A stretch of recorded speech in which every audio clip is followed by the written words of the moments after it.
ଇତିମଧ୍ୟରେ ଆମର ଆଳୁ କଟା ସରିଯାଇଛି ଏବଂ କିଛି କଞ୍ଚା ଲଙ୍କା ଏବଂ ପିଆଜ ବିଲାତି ଏଭଳି ଭାବରେ ଆମେ କାଟିଦେବୁ। ମୋ ଜୀବନ ସାଥୀ ରୋଷେଇ ଘରକୁ ସମସ୍ତଙ୍କୁ ୱେଲକମ୍।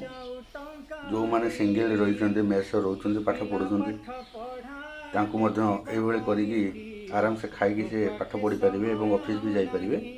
ଦେଖିପାରୁଥିବେ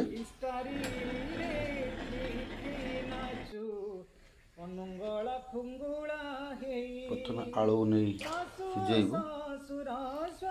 ଆଳୁ ସିଝେଇବା ପାଇଁ ଆପଣ କ'ଣ କରିବେ, କିଛି ମାତ୍ରାରେ ଲୁଣ ପକାଇବେ, ଯାହାଫଳରେ ଆଳୁ ଜଲ୍ଦି ସିଝିବ ଏବଂ କିଛି ମାତ୍ରାରେ ହଳଦୀ ମଧ୍ୟ। ଆଳୁ ଆମର ଏବେ ପୁରା ସିଝି ଯାଇଛି। ଏଠି ଆପଣ ଦୁଇଟି ଆଇଟମ୍ ବନେଇ ପାରିବେ। ପ୍ରଥମତଃ ଆଳୁ ଯେଉଁ ସିଝିଥିବ ଆପଣ ଆଳୁ ଚୋଖା କରିପାରିବେ।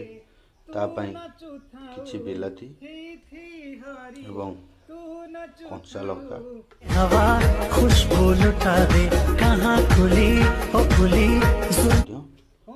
ୟୁଜ୍ କରିପାରିବେ। ଇଏ ବନିଗଲା ଆମର ଆଳୁ ଚୋଖା। ସିଙ୍ଗିଲ୍ ମ୍ୟାନ୍ ଆର୍ମି, କିଛି ଅସୁବିଧା ନାହିଁ। ଏବଂ ଆଗରୁ ଗରମ ପାଣିରେ ବସିଥିବା ଆମର କିଛି ସୋୟାବିନ୍, ଆମର ଅଲରେଡ଼ି ସୋୟାବିନ୍ ଭଜା ହେଇଗଲା। ଦେଖିପାରୁଥିବେ କେଡ଼େ ସୁନ୍ଦର ଭଜା ହେଇଛି। ଏବଂ ପୁଣି କିଛି ମାତ୍ରାରେ ସୋରିଷ ତେଲ ପକାଇଲୁ।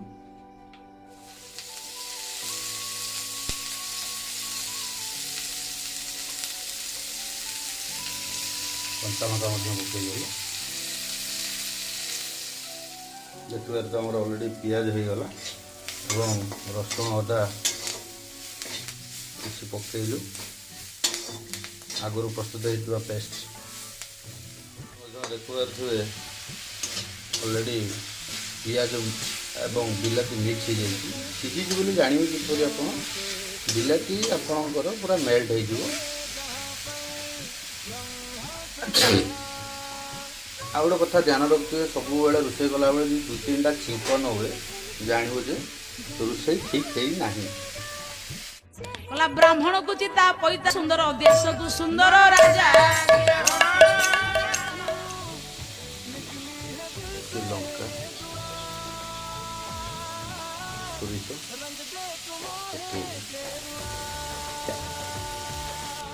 ଦେଖିପାରୁଥିବେ ଆମର ମସଲା ପ୍ରସ୍ତୁତ ହେଇଗଲା।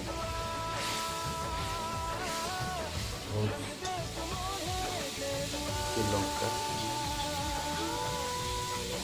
ସୋରିଷ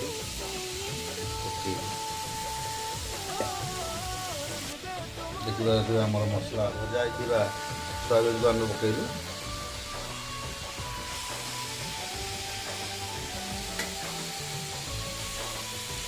ଫାଇନାଲି ଆଳୁ ମଧ୍ୟ ଖେଳ କଲା। ସୋୟାବିନ୍, ବିଲାତି, ଆଳୁ ତିନି ଜଣ ଏବେ କରେଇ ଭିତରେ ଖେଳ କରୁ। मेरे को जाना पड़ेगा, मेरे को जाना पड़ेगा, मेरे को जाना କରୁଛନ୍ତି। ଦେଖିପାରୁଥିବେ ମସଲା ସହିତ ପୁରା ମସ୍ତ ଦେଖାଯାଉଛି। ଦେଖିପାରୁଥିବେ ଆପଣ ରେଡ଼ି ହେଇଯାଇଛି। ଦେଖିପାରୁଥିବେ ଆଳୁ ଚୋଖା ଏବଂ ସୋୟାବିନ୍ ଆଳୁ କଷା। बहुत इन छोटे मोटे प्रोग्रामों से कितना कमा लेते हो? सुंदर सेंट आसूची। ଆପଣ ଏଭଳି ଭାବେ କରି ଖାଇପାରିବେ। ସିଙ୍ଗିଲ୍ ମ୍ୟାନ୍ ଆର୍ମି, କିଛି ଅସୁବିଧା ନାହିଁ।